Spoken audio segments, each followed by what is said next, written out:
ألهاكم التكاثر حتى زرتم المقابر كلا سوف تعلمون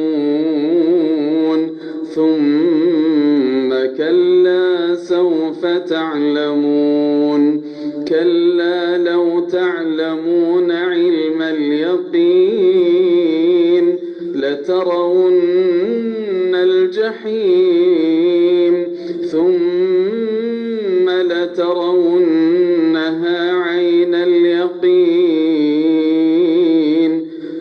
ثم لتسألن يومئذ عن النعيم.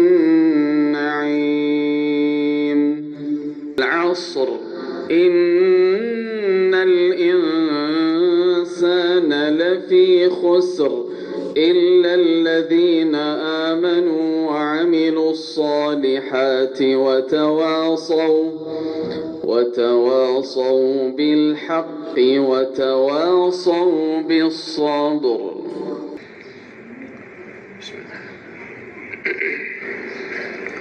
قل هو الله أحد الله الصمد لم يلد ولم يولد ولم يكن له كفوا أحد.